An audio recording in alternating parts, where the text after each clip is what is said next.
Hi, everyone. This is Christian-apologist.com, and my name is S.J. Thomason, and I am here as the moderator of a very interesting debate between a person from New Zealand called Gavin Hurlimann, and he is a Christian, and he's going to debate a person from the United States who's called Dan the Deconverted Man. And so you can probably guess by his name, Deconverted Man, that he is a deconverted man from Christianity. So he is supporting the atheist position. And we're going to talk about supernatural skepticism. Gavin's going to represent the side of we believe in the supernatural. We believe in the supernatural, I should say. And Dan is going to represent the side that says he finds supernaturalism to be something that is not rational, probably is the way he'd say it, or maybe not logical. I'm not sure how you're going to phrase it. But anyway, so we're going to do a debate format. Each side is going to have 10 minutes to present their points. And then we're going to have 5-minute responses to the other side's points. And then we'll open it up for questions and answers. And this was originally supposed to go live on YouTube, where I would have been able to run the questions and answers from you. But instead, I will create some questions and answers that I would guess that you would probably ask. And I will ask each of the persons in the debate these questions and answers. So without further ado, first I'd like to have you guys introduce yourselves and maybe tell a little bit about yourselves before we get into this full debate. So who would like to start? You go for it, Dan. Oh, okay. Deconverted. Okay, Deconverted Man. I was a Christian, deconverted from it after trying to find evidence for it. I've been doing YouTube for ages, and I am an amateur logician, and I love analyzing arguments for logical fallacies. But I'm sure we won't hear any logical fallacies in this argument. Dan puts on his acting ham. Okay, Gavin? Yeah, hi, I'm Gavin. I live in New Zealand, way down the bottom of the world. I work in medicine. I'm a boxer, but I'm turning 60 next month, so I think my sort of boxing competitive days are behind me. I sent you a YouTube. I sent you a video, SJ, of one of my fights. I don't know if you actually opened it and had a look, but yeah, I'll be 60 next month. There's nothing special about me. No, I just enjoy debates and yeah, exchanging ideas, getting different perspectives, and big thanks to Dan too, because I put lots of challenges out to YouTube atheists about debating, and I mean a lot. But Dan was about the number 10 guy that said, yeah, I'll debate you, no problem. So that was great. I was really, really happy with that. So big props to you, Dan. Oh, well, thank you. That's both very nice introductions. So I think we're going to have a very amicable debate. We're going to stay on the high road and try to keep this as polite as possible, because it's always really nice when you do friendly debates. I think people enjoy those more than just unfriendly debates. And I know everyone here is a really great person, so this should work out quite well. So I'm going to go ahead and put the timer on. We'll start with you, Gavin, and we're going to go for 10 minutes. So I'm going to say 1, 2, 3, start. Yeah. Dr. SJ, can you give me a 5-minute warning and then a 2-minute warning? Absolutely. Thanks.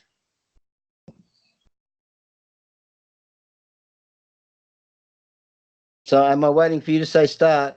Oh, go ahead and start. Okay.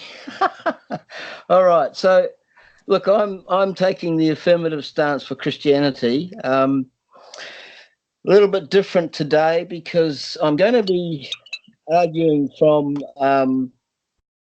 the non-Christian point of view of New Testament scholars. So the first thing that I'm going to put down is 6 facts. These are 6 historical facts about Jesus Christ and about the resurrection, because obviously we have to talk about the resurrection, because without the resurrection there's no Christianity. But I've got 6 facts here that are agreed upon by atheist and theist New Testament scholars. So the first historical fact is, number 1, Jesus was crucified and died. That's important because there's a lot of YouTube atheists out there who don't even believe Jesus existed. So Anyway, New Testament scholars, theist or non-theist, believe he lived, and he was crucified under Pontius Pilate, and he died. Number 2 historical fact is that his disciples had experiences that they believed were appearances of the living, physical Jesus Christ. Number 3 historical fact, as a result, these disciples were transformed overnight, and I mean immediately transformed. They went from weak, timid, scared, fearful men and women to suddenly becoming extremely bold, extremely heroic, with a definite disdain for death, and they constantly put themselves in the firing line of danger. So it takes something pretty powerful to sort of change your attitude like that. So that's the 3rd historical fact that scholars from both sides of the aisle agree is true. The 4th historical fact is that the disciples, they proclaimed the resurrection of Jesus very, very early after the crucifixion. It wasn't like a few months or a few years after the crucifixion where there would have been time for legend to grow. It was within a few weeks, maybe a month at most, maybe 2 months, but it was still very early. And the 5th historical fact is that theist and non-theist New Testament scholars both agree that James, the brother of Jesus, was a devout unbeliever before the death of his brother. I think he thought his brother was a bit strange, a bit weird perhaps. But James was definitely an unbeliever. Anyway, he had an encounter with his brother after his brother was dead in the ground for 3 days. And that encounter was so impactful, he went on to become the leader of the largest church in the ancient Near East, and that was in Jerusalem. So that's pretty spectacular. And the last historical fact that's not contentious at all, number 6, is the conversion of Saul of Tarsus to Paul the Apostle on the road to Damascus. Now, I think most people will know Saul of Tarsus was a staunch Pharisee. He used to breathe out murderous threats. He'd just look at a Christian sideways and they'd be in trouble. But he had an encounter with the risen Christ, and that changed him. And he went on to become probably the greatest apostle in the New Testament. He wrote possibly as many as 9 of the books in the New Testament. Most scholars will agree he wrote at least 6. So these are 6 historical facts about Jesus Christ and his resurrection that they're not contentious. Both scholars from either side of the aisle, theists and non-theists, agree that these things happen. So just to quote some non-Christian New Testament scholars, German atheist Gerd Ludemann says Jesus' death as a consequence of crucifixion is indisputable. John Dominic Crossan from the infamous Jesus Seminar, he said there's not the slightest doubt about the fact of Jesus' crucifixion under Pontius Pilate. If I sound like I'm reading, I sort of am, but I'm reading notes. 5 minutes. 5 minutes. Okay, thank you. And my notes are in doctor's handwriting, so it's a shocker. Marcus Borg, who's another member of the Jesus Seminar. Are you still there? Yes. Oh, cool. Marcus Borg, who's another member of the Jesus Seminar, he says Jesus' execution is one of the most certain facts about the historical Jesus. Pinchas Lepi, who's a Jewish historian, all right, he says Jesus' death by crucifixion is a historical certainty. Paula Fredrickson, who's a convert to Judaism, she said the simple, most solid fact about Jesus' life and his death was that he was executed by the Roman prefect Pilate on or around Passover, in the manner Rome reserved particularly for political insurrections, namely crucifixion. And then we've got everybody's favourite guru, atheist New Testament scholar Dr. Bart Ehrman. He says one of the most certain facts of history is that Jesus was crucified on the orders of the Roman prefect of Judea, Pontius Pilate. Now, as far as getting the message out that Jesus resurrected, came back to life after being seriously dead, and he was seriously dead, it was very soon that it came out.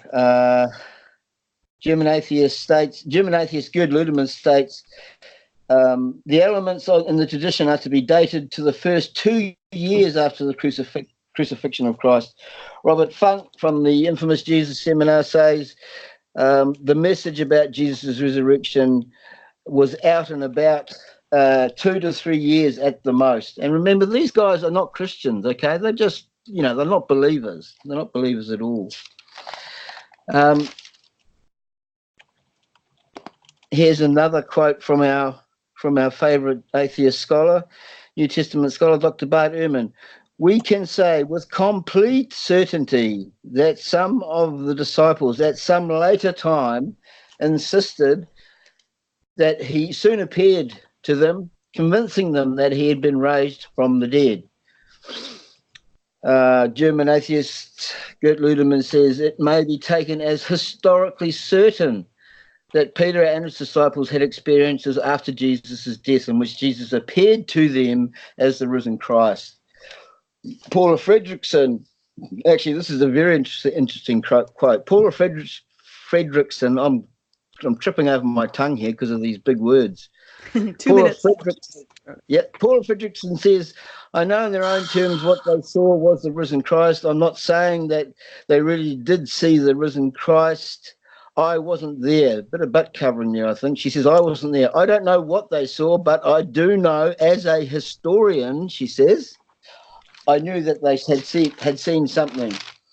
Again, atheist scholar Dr. Bart Ehrman says it's a historical fact. It's a historical fact that some of Jesus' followers came to believe that he had been raised from the dead soon after his execution. And my last quote is from E.P. Saunders, who's a New Testament scholar and critic. He's quite a critic. And he says in his book, The Historical Figure of Jesus, that Jesus's followers and later Paul had resurrection experiences is, in my judgment, a fact. I'm reading verbatim here from his book. What the reality was that gave rise to the experiences, I do not know. He just says, I do not know. So I've laid out some evidence from non-Christian scholars, New Testament scholars, and I guess with that, I'll yield the rest of my time back to Dan. Okay, well, thank you very much, and wonderful. So let's go over to Dan. Dan, I'm going to go ahead and start the timer for 10 minutes. All right, Deconverted Man here. The debate at hand is Christianity versus skepticism of the supernatural, although we labeled it as supernatural skepticism, just to confuse everyone a bit. So being skeptical of any given idea seems to be a pretty good idea. Humans can lie and can be wrong. Clearly, if somebody says that they have a secret trick to make money fast, you should be skeptical of that claim. For more on that, buy my book for only $66.06. Let's turn our attention to the supernatural. This phenomenon is defined in several ways. First, by what it's not. The supernatural is whatever is not natural. I'm not really sure that tells us much. It's sort of like saying a rock is whatever is not a rock. That might be the way to understand that word, and complaining about it won't change anything, but that's not going to stop me from complaining. The supernatural is an event that's beyond nature, a break in the laws of the universe as we understand them, something that cannot be explained by anything other than magic or miracle. Yet the very idea of the supernatural is untestable and unprovable. The problem is that nature is what we can know about. To borrow a phrase from some apologists, look around you, and there you go. That's nature. Even your house, because it's made out of things from nature, you are nature. Science can explore this. It can be studied, tested, proven, understood. We can make predictions about it. The supernatural cannot be studied. If it could, it would be natural. It cannot be tested. For what it does defies testing. A valid and sound argument might be impossible. The problem of identification of the supernatural, even if it was real, is that you could never ever be sure that it was fact supernatural.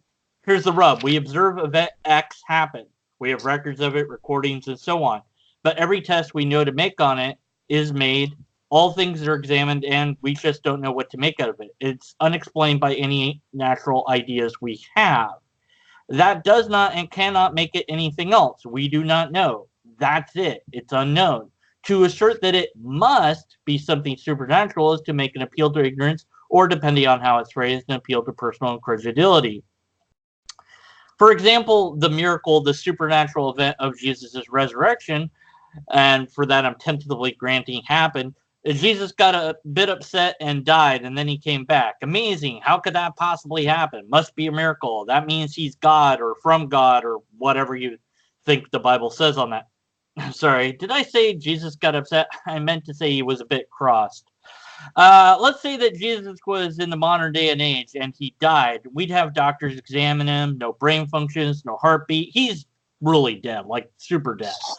Everyone agrees. Then they put him in the morgue again. 2 to 3 days later, he's gone. No body. Do you have the body? I thought you had the body. Who has the body? Did you lose the body? Okay, so people claim to see Jesus walking around and talking like nothing's happened. We would, of course, doubt them. But then Jesus goes on television. Scientists come to test him, test the DNA. It's him. Okay, that's a miracle.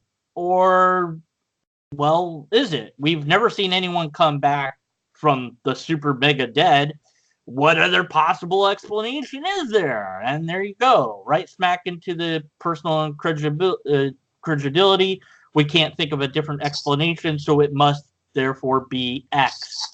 Maybe we could do more tests to figure it out how he did it, but maybe he's the first X-Men. He's the OG Wolverine.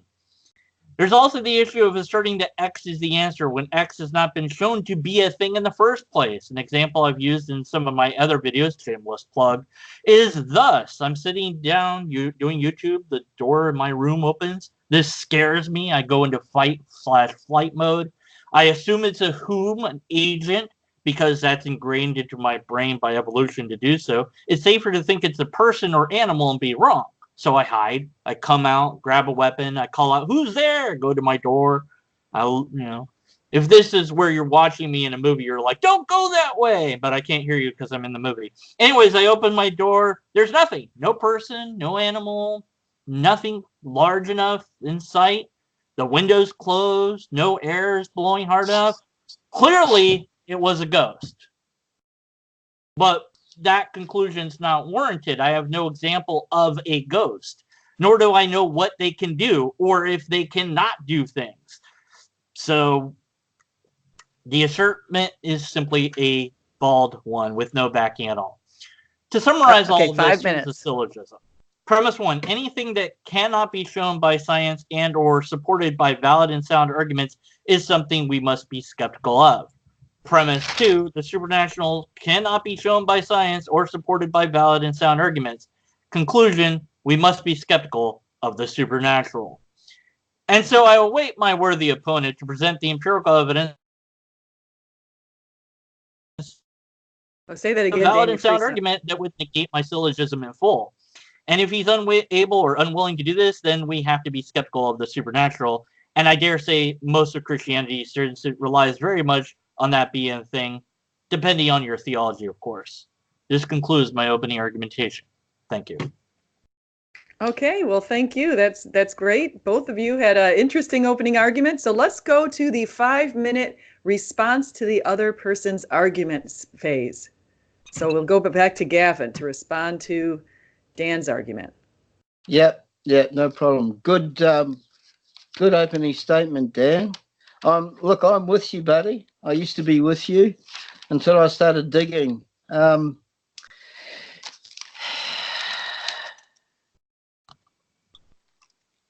Resurrections are supernatural by their definition. Now, Dr. SJ, are you able to pop something into the chat that I've emailed to you? Are you able to do that? I don't think I can pop anything into here. Oh, okay. All right. I'm not as familiar with this technology at Skype. Yeah, sure. That's fine. That's fine. Look, regarding the supernatural and miracles, and this is something we can develop a bit more in the open discussion. But I've got a meta-analytic study from the Pew Research Center out of Washington D.C. And it was a 10-country study. They did research in the USA, Brazil, Chile, Guatemala, Kenya, Nigeria, South Africa, India, Philippines, and South Korea. And the only thing they studied was Pentecostal churches and their experiences of miracle healings or supernatural events. Anyway, from the studies, one of the studies showed that up to 87% of one of those countries studied said that the people in those churches had experienced or witnessed divine healing of an illness or an injury. So that was the top. That was 87% of the people in that country that were surveyed said that had experience of a divine healing or divine healing as far as injury or illness is concerned. The lowest number was 54%. That was in South Korea. 54% of South Koreans in Pentecostal churches said they had experienced divine healing or divine interventions from illness. So, meta-analytical studies, they're like gold star, eh? They are. You can't get better than a meta-analytical study because it covers so much. When you're doing a study of 10 countries, admittedly it's only Pentecostal churches. They didn't do all Christian churches, just Pentecostal churches, but that would have been a huge undertaking on its own. And it's global. It's global, okay? So it's not isolated or it's cherry picking or all this kind of thing. They took the good with the bad. Edmund Tang, and this is a study done in China. Edmund Tang in Yellers and Healers, Pentecostalism and the Study of Grassroots Christianity in China. He wrote that 90% of new believers in China, come to the Christian church, and they base their conversion on different types of healings, supernatural healings, no intervention from medicine. And this is especially prominent in the countryside areas where medical facilities are pretty sparse. Yeah, there's not much in the way of medical facilities. So they become Christians because they've experienced some kind of healing, some kind of supernatural event, So there's that. So that's good. And I guess in the open discussion, I think Dan's pretty much on board with the definitions of miracles and logical, but it'd be good to just both make sure we're sort of on the same page there. And I guess, is it my 5 minutes? You got 45 seconds. No, that's okay. I'll yield back the rest of my time. Dan can have the extra 45. Okay, well, thank you. Interesting studies you cited. Let's go to Dan. All right, so we've got these, quote, historical facts, quote, according to who? Who agrees? What's the list of these people? What are their names? Citation required. How many are atheists? How many are not? And it's a fact in what way? A fact that it was written a long time ago? Yes, it is a fact that this was written a long time ago. Or is it a fact that these things actually happened in history? There's two different facts that we could be referring to. So we went into the resurrection empty tomb argument, and I have a nice little picture to share that we can't really share because we don't know how to do that, I guess, but I'll put it in here anyways. We can figure that out later. So let me just grab that here. Let's see, where am I? Oh, this is going to eat up my time. Screw that then. Fine, I'll do it later. Let's see. So we have the supposed facts. Jesus died. Disciples had experiences. Yada yada, etc. So what? And who cares? None of it matters. Even if we grant it as actually happening, none of it demonstrates anything beyond that people believe things. That doesn't really impress me. We have possible cherry picking. We need to see who wrote this in full. So we would need citations for everything that was quoted. Appeal to authority doesn't make it true. The date within X time is also irrelevant. Could have happened immediately on that day. People are quick to believe things. The Mormons, cargo cults, there's many examples of people who believe in things instantaneously or very, very quickly after hearing them. So the time period isn't really relevant. The disciples' claims are also irrelevant. People believe in things that are not true all the time. So there's group hive mind and there's groupthink to explain that. We have plenty of naturalistic, plausible explanations if we grant any of this, which there's really, other than saying, well, all these scholars agree, that's not really a reason to think that any of it is true. People can and do believe things that are not true. And how does anyone know about anything what people know? Because there was at least one claim of somebody that said, oh, I know that these disciples knew that. No, you don't. You know what's written. That's it. That's pretty much the entire argument that was given for my opponent's side of things. So I'll waste the rest of my time by looking for my thing here. Because I thought I had it ready, but I don't. You still have a little over 2 minutes. Oh, I do? Okay, I'm just gonna sit here and do this. Look for the bleep. Where the bleep is it? I've got nothing to say. No, I'll yield the rest of the time. I don't want to. I'll figure that out later, and you can put it in the video somehow, maybe. Okay.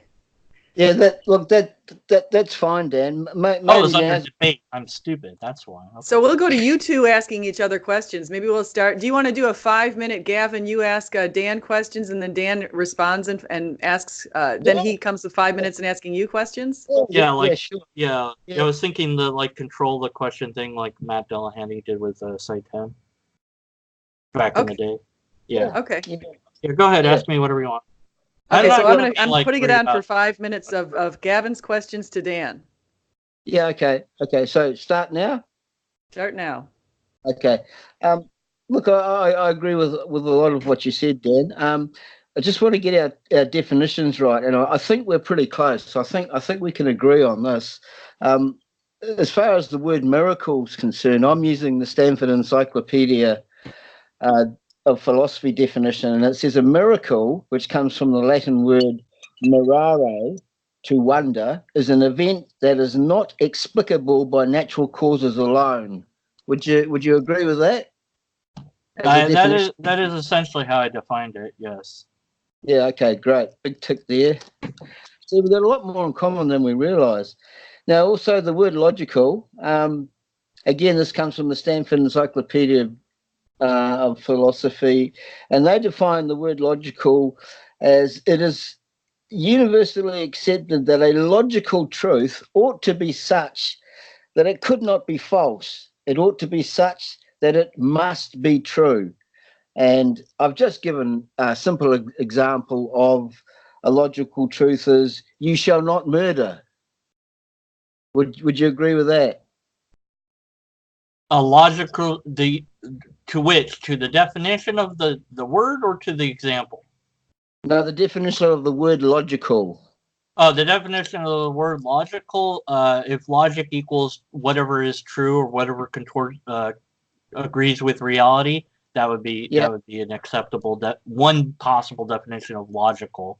There's also, of course, analytical logic, as I'm doing for analyzing logical fallacies. Okay. So that definition from the Stanford Encyclopedia, you're okay with that? Yeah, that's fine. Okay, right, big tick there. Okay, now as far as who said what and when they said that, all of those quotes, they've all been made by non-Christians. They're not theists. They're New Testament scholars, but in the case of Dr. Bart Ehrman, he's an atheist, right? He doesn't believe in the resurrection. Gerd Ludermann's an atheist from Germany. Paula Fredrickson, she's a practicing Jew, converted to Judaism. Who else we got? John Dominic Crossan, he's from the infamous Jesus Seminar. They're way out on the fringe. E.P. Sanders, he is a New Testament scholar and critic. He's pretty much on the fringe. You wouldn't say he's mainstream. And also, I'm going to go out on a limb here, but I would think that if you asked any tenured professor in a university in the US, whether they were Christian or non-Christian, if you asked them, did Jesus Christ of the Bible, was he actually an historical person? I would think it'd be highly unlikely that any tenured professor would say, no, I don't believe he existed at all. Do you want to turn that into a question? Yeah. I don't know how to, though.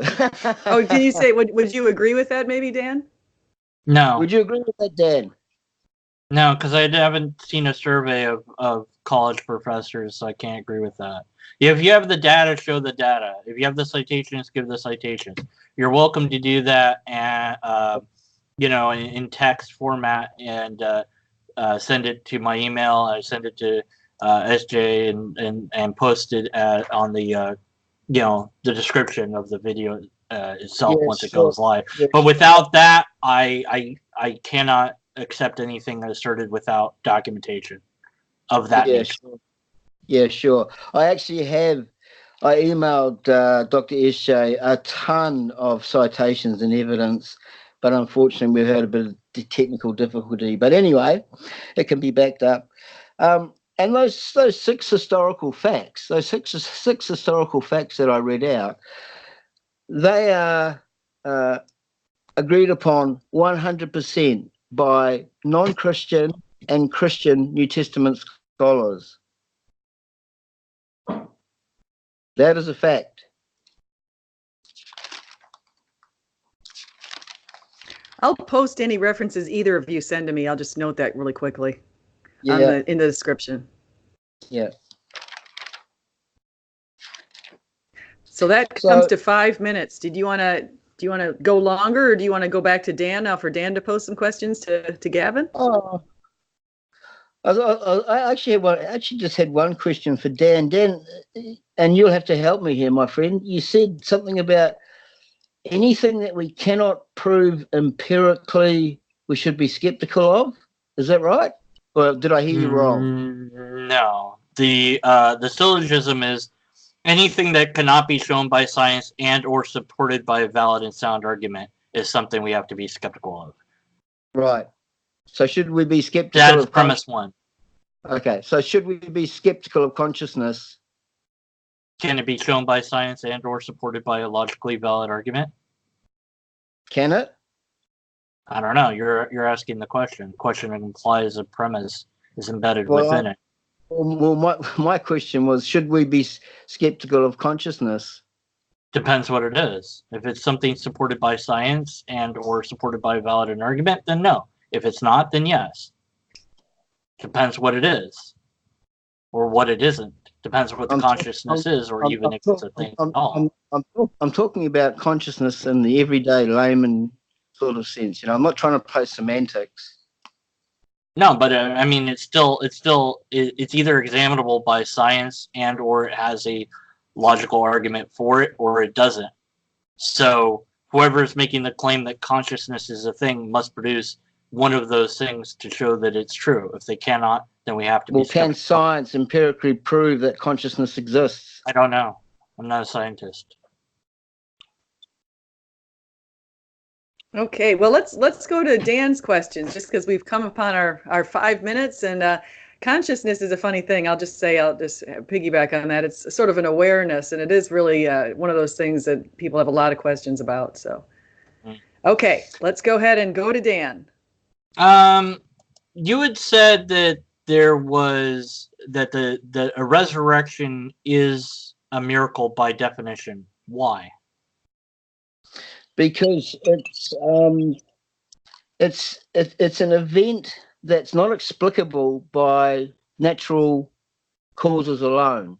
That's the How do you know definition. that? A resurrection. No, how do you know it's not explainable by natural causes? Because people that are seriously dead don't come back to life. How do you know that? Have you got any data that shows seriously dead people coming back to life? This is your burden to prove, not mine. You're Well, making there's an implicit claim that at least one person came back to life after being super mega dead, but you have no evidence of that. You don't have an example. No. I have eyewitness So you have no, evidence. right, which is meaningless. Well, no, eyewitness evidence is not meaningless. It I have is. eyewitness evidence. Okay, so that was my question for that. Basically, the answer is it's there. I'll leave it be for the audience to decide what they think about that. You mentioned a number of so-called healings, miraculous healings. What tests were done before, during, and after these people to determine that they actually were sick or hurt or injured during and then afterwards to show that they were no longer sick, hurt, or injured? Do we have tests? Yeah. Or do we just have them, their claims? I think you're being a little bit unkind, Dan. When you ask me a question, do we have the tests or not? Do we when you ask me a question, you must allow me time to finish the question. my answer. I got the answer that was good enough. No, you didn't. No, you didn't. Okay. No, you didn't. Well, so I control the questions. In the interest do you of good understand debate, how the control the questions works? Wait, so let me go back. We're doing this like Matt Dillahunty in Sad 10, right?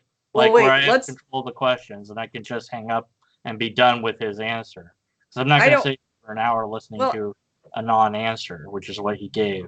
Well, wait, Dan, let me I just want to break in there. I don't remember exactly how Matt Dillahunty in Side 10. I did see that, but it was so many years ago, I don't remember. The question. Whoever asked the question had control of it, so they could say, okay, you've given me the answer, that's good enough.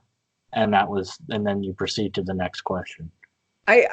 Well, do we all agree that that's an okay deal? Because I don't know if Gavin took it that way for his own questions. So he only asked me. How about if we each give each other at least a minute to come up with an answer to a question?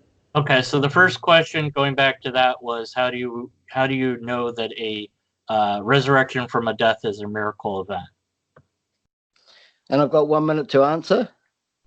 Well, just before Dan, if you can go more, but Dan is, I guess he wants to be able to have the say that, okay, I'm okay with that answer. So the question is, how do I know a miracle is a supernatural event? Now, how do you know that somebody coming back from the dead is defined as a miracle event? There's no way to explain it. There's no natural explanation. Sure, because it's an event that is not explainable by natural causes alone. But okay. Like I said, that was the answer, and that's why I moved on, because it's I'll just let the audience live with that answer because I don't have anything more to add to it. What is the definition of a miracle, Dan? We've agreed on that. Right, but but it's a different question. But at any rate, and then I asked about the so-called miraculous healings of people. This nationwide study or country, whatever it was, several different places studied. And I asked, do we have data and tests of the people before to show that they had some sort of medical injuries, necessities, pain, etc., during when they were first converting, and then after to show that they were in fact healed from X, Y, and Z thing that they needed to be healed from? I can send you the meta-analytical study that I'm quoting from. Okay, so you don't know offhand if we do or do not have those testing of the people themselves then? Would that be fair to say? I can dig into it now and find out, but that's wasting precious time. I think it's better if I just send you the study. Sure. That's fair. The problem, well, there's many problems. I don't want to stay within questions. How do you know event X that you witness is a miracle? Because, as we've already agreed, if it's an event that is not explicable by natural causes alone, we've agreed to this as the definition of a miracle. And if it can't be explained by natural causes alone, then it falls into that category of miracle, right. as defined by the Stanford How do you know that the event is not explained by some natural mechanism that you're simply not aware of? That I'm not aware of. Right. If you were the one examining it, like, you know, my example with the door, just because I don't have an explanation doesn't mean the explanation is a ghost. I don't have a ghost as an example. So even if I've run out of explanations, that doesn't mean there isn't one that's natural. We know the natural for sure. We don't have any example of this so-called supernatural. What I'm asking for is, how do we identify, even if the supernatural was a thing, how do we say, yes, that's supernatural for sure, without making an appeal to ignorance and or personal incredulity? Well, we do have examples of miracle, of the supernatural. We do have examples of that. Really? Like what? Absolutely. Like what?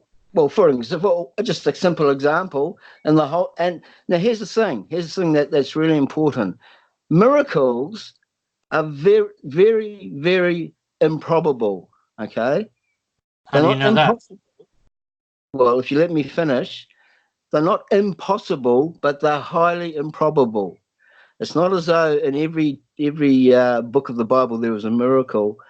In the whole of the Bible, from Genesis to Revelation, there's only 9 occasions, including the resurrection of Christ, 9 occasions where people have been raised from the dead.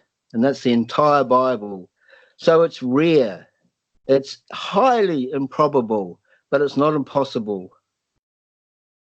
So let's go to, now we've had, each of you actually had about 7 minutes of asking questions. I'm wondering what format you'd like to use. Would you like to ask some more questions and continue this, or would you like to do closing arguments?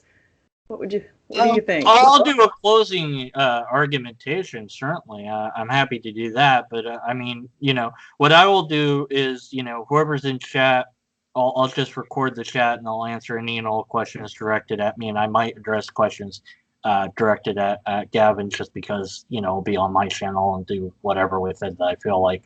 But that will be, you know, something that they could tune into on my channel if they want. So I have a question for both of you, but I'm going to ask you it individually. So I'll start with Gavin. And Gavin, what would it take for you to, and I'm going to ask the opposite, of course, to Dan, but Gavin, what would it take for you to stop believing in Christianity? Is there anything that is out there that would make you think, uh-oh, I don't think this is true anymore?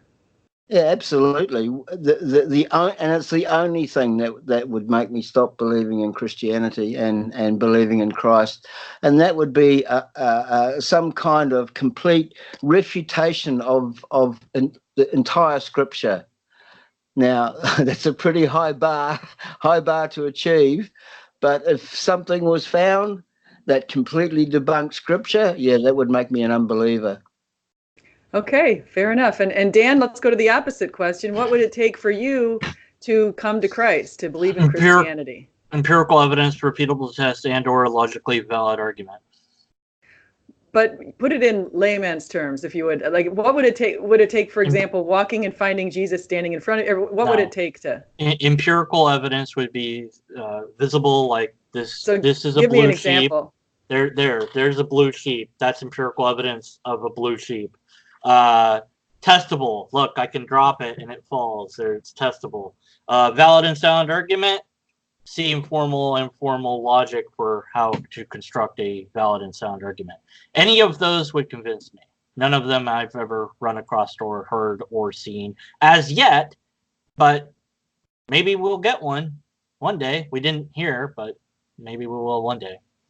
Okay, that's fair enough. So would you like to go to closing arguments? And I haven't put a time on that, so I guess we could just say maybe 5 minutes for closing arguments. I don't know. Does that seem about right? How long have we been going? We're about an hour now. Oh, really? Oh, actually, maybe we're not quite an hour. Oh, no, I'm sorry. We're 45 minutes and 21 seconds. Okay. It's We could just as meow. We could just meow for the rest of the time. So I'm really enjoying this. You both have had some interesting thoughts on this. I can tell that you've both done your homework and put some notes together. And so I can see that there's been a lot of effort put into this. So I completely appreciate it because I rarely have debates on my channel. And I probably will maybe start having a few more just to make this more of an entertaining for people. Well, I don't have an argumentation per se for closing. Just kind of closing statements that, that this is, you're dealing in a couple of different things. You're dealing with, number one, it seems epistemology to some degree. How do we decide what's true? And that's kind of at the forefront of my problem with the miracle, is that there doesn't, at least as far as I can tell, there doesn't seem to be a way to even show that it is a miracle without using a logic, which is a problem to me. But if we're going to say, well, this event, if it happened, somebody comes back from the dead, for example, that is a miracle. Then we, say, well, X and Y and Z, these events are miracles, and you start labeling them, and it's great. Let's get one that we can test in a laboratory, and then we can learn more about it, and we can make maybe predictions about it. But every time we've tried to test anything to be, if it's miraculous, it seems that it just kind of vanishes into normal, mundane explanations. So I don't know what to make of that, but there you go. Okay. Can I make a comment on that? Absolutely. Yeah, absolutely. We don't have any rules anymore. Yeah, out with the rules. Screw the rules. Yeah, good on you. Hey, look, there is a problem. There is a problem with trying to test or quantify a supernatural event like a miracle. The obvious first thing is, the first problem, or the first problematic thing to come along, is that supernatural miracles are not repeatable. Okay, they're a one-off event. They're not repeatable. So that's one problem. The other problem too is that whether you believe in an unseen realm or not, and there is quite a few New Testament scholars who I say they'd hold an agnostic view. They're not like totally convinced of the resurrection, but they're certainly cognizant of an unseen realm. You're talking about a realm that the science doesn't have the utility to measure. All right, we don't have the scientific tools to be able to measure it. So wanting empirical scientific evidence of something that cannot be tested or measured, it's a bit of a false dichotomy, don't you think? Well, the problem is, how do you decide that it can't be tested or measured, and then how do you even know that it's a thing? Because we go by what has been historically proven through textual criticism and eyewitness accounts. No, not for that sort of claim, because it's relatively easy to do. Here's this in my hand. Oh, it's gone. How did that happen? Oh, it must be a miracle. Well, there's plenty of ways to explain it, but again, you're limited on testability in that case. I mean, you have something that's solid that we know is a thing. We know that you can hide it. We know we have a camera here, so I drop it off camera. Hello. And it, yeah. Can you hear me? Hello. I can hear you. Gavin, can you hear me? I can hear you, yeah. Can I? Are you there, Dan? I can hear you. Dan, can you say something? Yeah. Can you not hear me now? I can hear you, Dan. I can hear you fine. Meow. Okay. Okay, good. I was like, well, anyways, my point is that we know magicians can do tricks, and so we want to eliminate the possibility of somebody just tricking us. And so if we're not allowed to test the thing in question, then we can't even know that it could be explained by something natural, because it's like, well, you can't test it. Well, why not? Because it's a miracle. Well, how do we know? We didn't test it. So it's got to be, there's some way to identify it as miraculous that must be logical and sound, and I haven't heard the argument for that yet. Let me ask. Maybe I've got something to ask you guys. Is it possible that both of you would be able to steel man the basic points from the other person's argument? Absolutely. Go for it. Go for it, historical. Do you want to try to do that? Yeah, sure. Well, the Bible says, the Bible is agreed on by these authorities who are coming from both sides, and these particular things add up to something that make it seem like the next thing could be plausible, if not possible or actual, and that the easiest, best way to explain why the disciples believed as they did is the least likely explanation rather than the least unlikely. In this case, it's a miraculous event rather than a mundane event, because, well, we don't know of any mundane mechanism that can bring a person back to life. That would be essentially the strong man of his side. Okay, the steel man. Yeah, strong man, steel man. Well, oh, you said strong. I thought you said straw. Strong, steel. I don't know. Either way, you can't. Oh, strong man's perfect. I'm sorry. I didn't hear you correctly. Jet fuel doesn't melt strong man. Only steel man. Okay, Gavin, can you steel man Dan's side? Yeah, sure. Look, Christianity lives and dies on the resurrection. No resurrection, then no Christianity. Then we're just fools. The fact that the resurrection happened has been attested to by eyewitness accounts and also textual criticism. And you'll notice I haven't appealed to the Bible. I haven't mentioned anything about the Bible. I've said no biblical quotes. I've never said Paul did this, said this, outside of the Bible, there is an actual ton of correspondence attesting to Jesus's divinity. I've got a list here, and I'm not going to read it because it's really long, but there's 20 early Christian writings outside of the New Testament that attest to Christ's divinity. We've got 9 traditional sources inside the New Testament, and we've got 4 heretical writings, and we've got 9 contemporary secular or non-Christian writings about Christ. Now, you've got to remember, too, back in the first century, CNN wasn't around. Fox News wasn't around. All we had was scribes and eyewitnesses. So given the amount of manuscript evidence that there is for Jesus Christ, which is miles more than any other ancient person in history, Hannibal, Alexander the Great, Julius Caesar, etc., you've got to say, well, this is worthy of a closer look. You've got to say that. I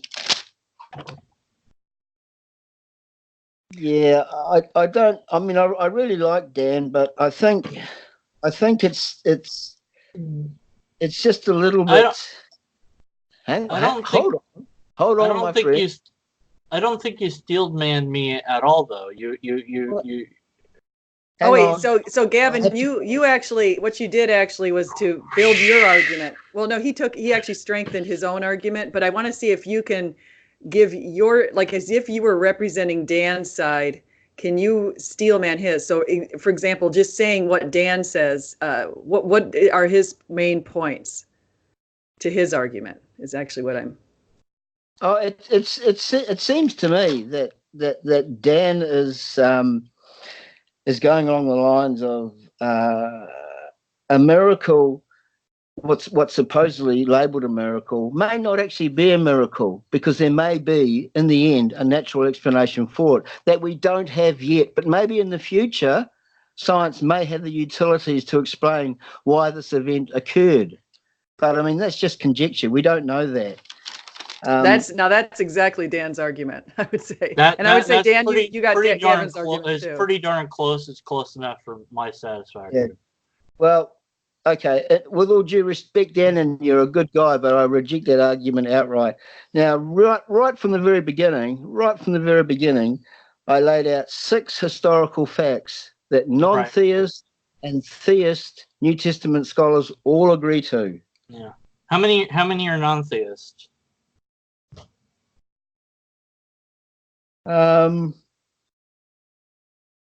Heaps. Heaps is not a number. Did I get a number? And how many are theists of any stripe, by the way? Because we're going to lump all the theists together. Heaps. Okay, heaps on both sides. Do you want me to send you like a study or something like that? Just a number would be fine. I mean, citation would be great. I'd love to see the list of supposed scholars. I've never seen a complete list. I've seen people give maybe 4 or 5 names, and that's it. Well, I've given you quotes. I've given you quotes from notable atheists and I have to know where those came from, the full thing, so I can read the whole thing in context.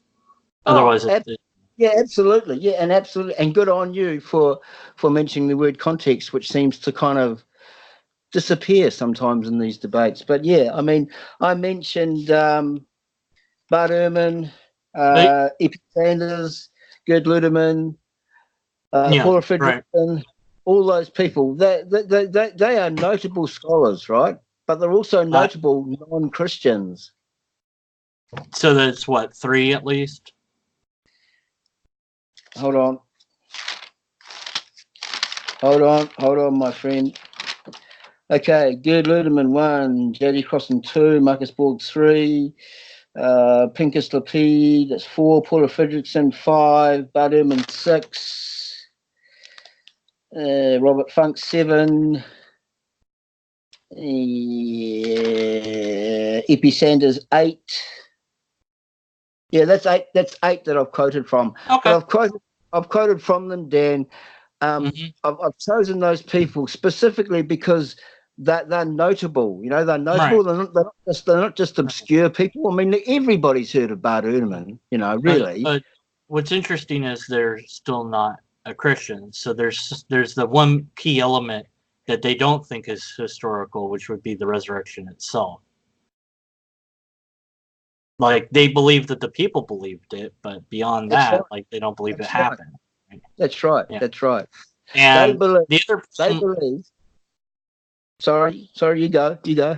The other thing is, when I run up against this argument, it seems that if I had, if it was a Muslim and they were appealing to Muslim scholars that all agreed the Quran said X, Y, and Z, so who cares? Why would that matter? Would that really change your mind?